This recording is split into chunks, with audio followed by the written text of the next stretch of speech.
Для чего мы в этом мире? Откуда мы? Есть ли смысл в моем существовании? Есть ли жизнь после смерти?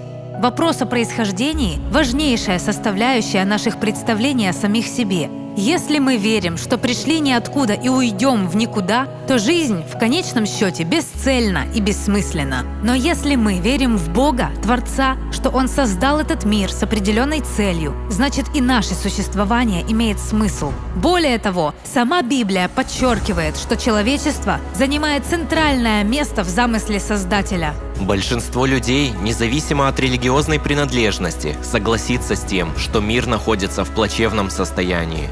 Многих беспокоят тоталитарные режимы, войны, террор, насилие, катастрофы, болезни, эпидемии, голод и множество других проблем. Преступность растет не только в западных странах, но и по всему миру.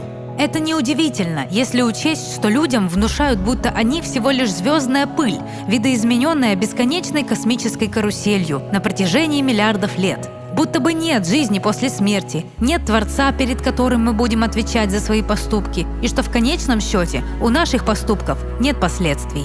Если мы посмотрим историю, возьмем даже последних 100 лет, знаешь, что мы имеем?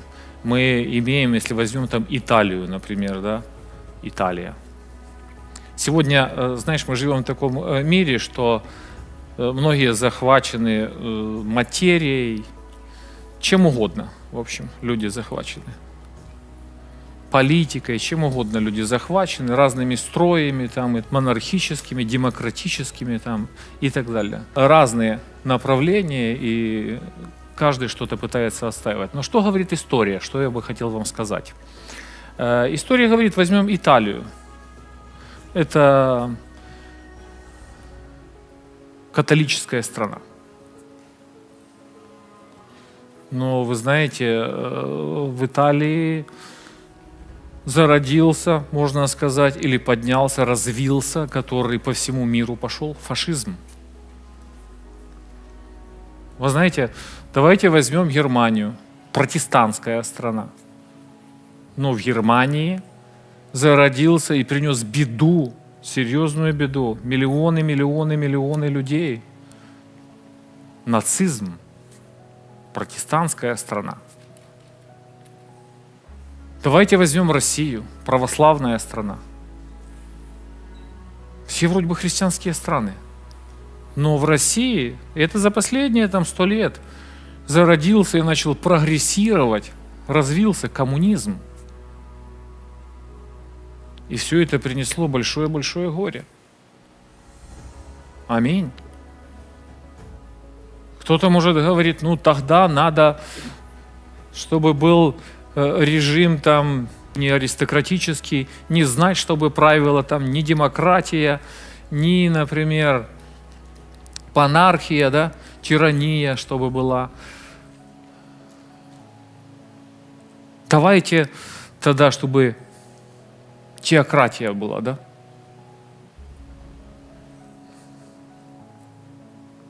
Есть демократия. Что такое демократия? Это народовластие. А есть теократия, да? Что такое теократия? Бог у власти. И вот Израиль, вроде бы Иисус пришел в этот Израиль, там, где Бог у власти. Как бы, вроде бы теократия была. Но по факту, что мы увидели? Что там, где была тоже теократия, распяли Господа Иисуса Христа. Сам Бог пришел на землю, и его убили, его распяли. И знаешь, посмотришь и говоришь, а что же тогда происходит? Есть внешний формат, а есть внутренний. Это именно то, о чем говорил Иисус Христос. Есть внешность чаши, а есть внутренность. Вот в этом и вся проблема. И когда люди, они не заботятся, называться они как угодно могут. Но когда люди не заботятся, тогда что происходит? Тогда это использует тогда сатана. И поэтому Иисус пришел, и что Он сказал людям, которые управляли в Израиле? Он говорит, ваш отец дьявол, Он говорил, фарисеям, саддукеям, ваш отец дьявол. Потому что вы добавляете, убавляете к Слову Божьему. Вы не знаете, что такое рождение свыше. Вы не знаете действительно Духа Божьего. Вы не знаете Бога. Вы не знаете Отца. Аминь. И поэтому, если внимательно смотреть, то Библия настолько категорично, четко, ясно и понятно, она говорит о рождении свыше. И если церковь, она не несет эту ответственность, а проблема сегодня, что, знаете, как 2000 лет назад пришел Иисус в церковь, говорит, мертва церковь или тепла церковь. Что такое теплая? Это померло, но еще не остыло. Понимаете, да? Потеряла первую любовь. Это она движется прямой дорогой к религии. Это очень-очень опасно, и это очень-очень проблематично. И, знаешь, вроде бы она тоже вот демократия, сегодня многие говорят о демократии, звучит так хорошо, красиво, кто-то говорит, это, наверное, демо, там, с демонами, может, имеет отношение. Да нет, это с древнегреческого, это народ, народовластие или теократия, да, это тоже с древнегреческого, это Бог властвует, Бог правит, как вы понимаете. Нет, но кое-что есть в этом правда. Знаете, какая заключается правда? Что на самом деле правят то не люди, миром управляют духи.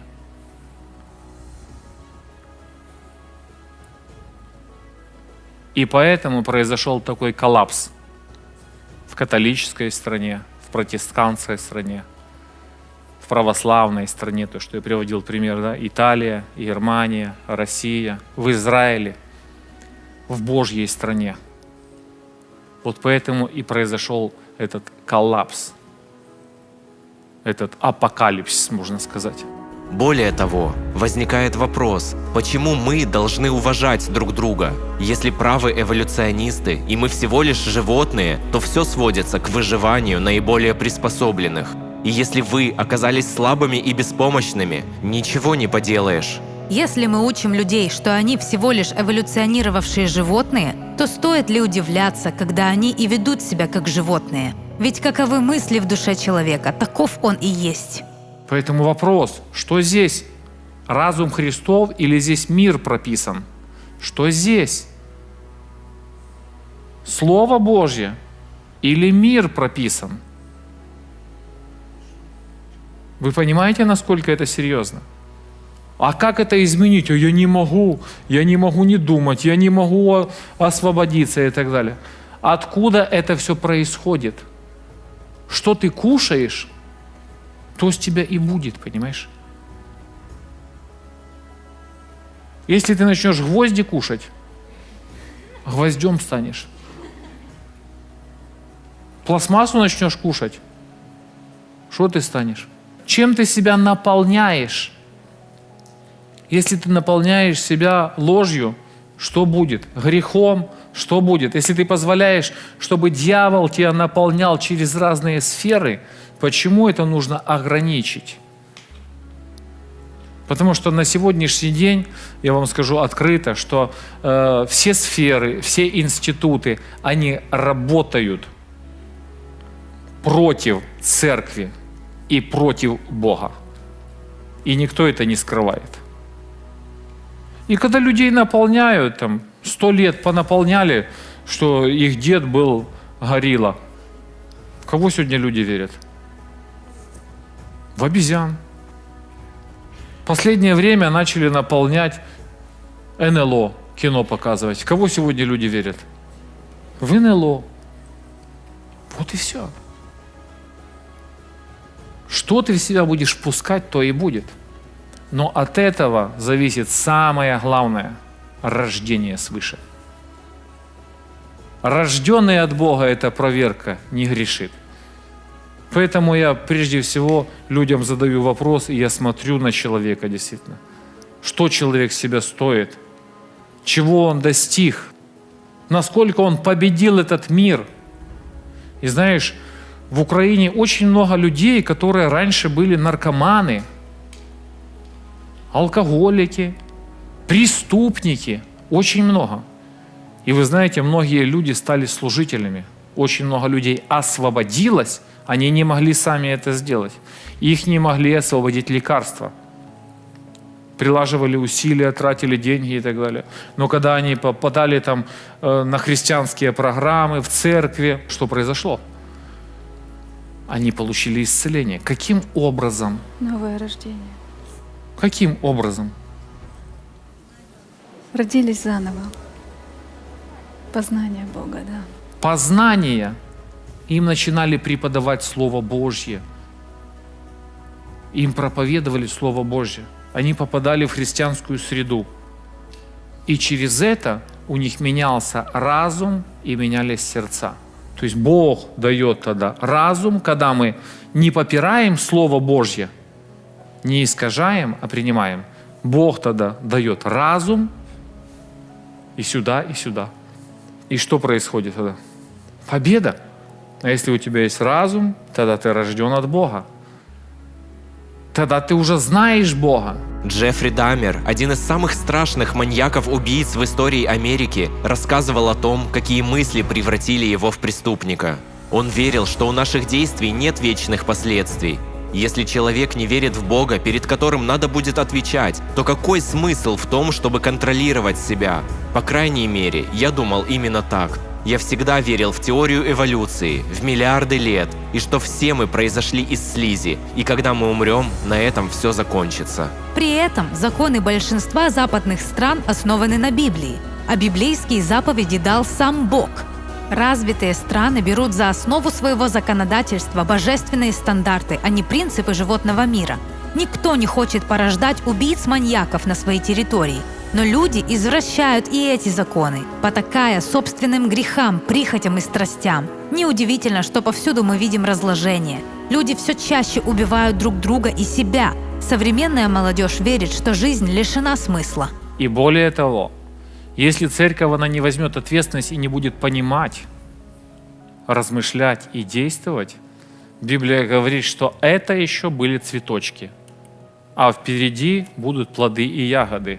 И мир, он пожнет тогда на свою голову предтечь еще антихристов и самого антихриста. Аминь. Библия об этом говорит четко, конкретно и ясно. Поэтому мы не сражаемся против людей. Мы не сражаемся против каких-то строев прежде всего.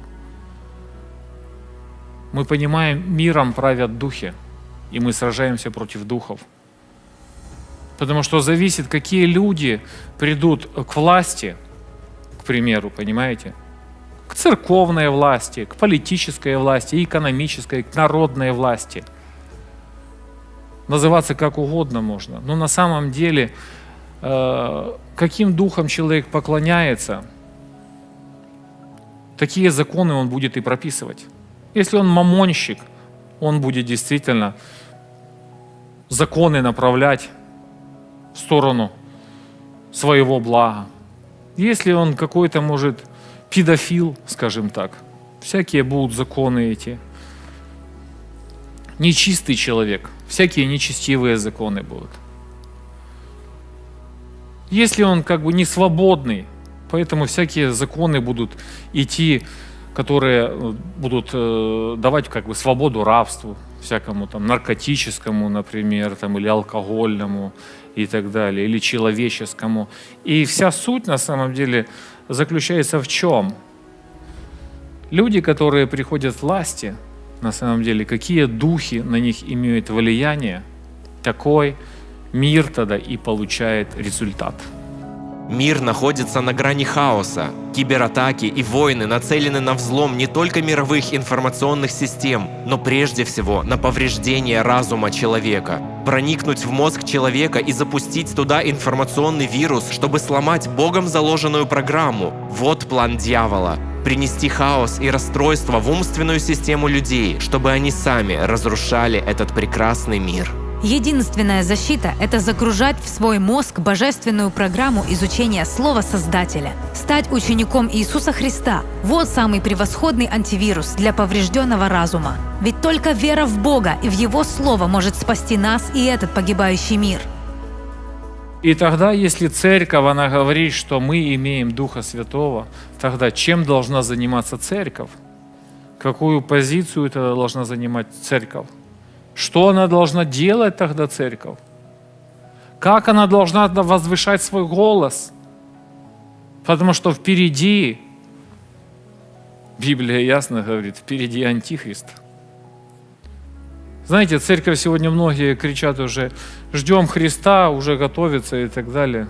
Извините, перед Христом еще будет Антихрист. Еще не закончились печати, еще не окончились трубы. Весь этот апокалипсис еще не окончился. И более того, каждому человеку надо встретиться еще со смертью.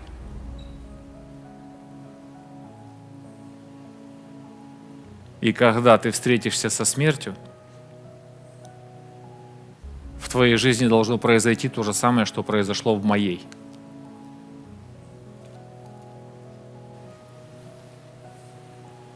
Вы услышали меня?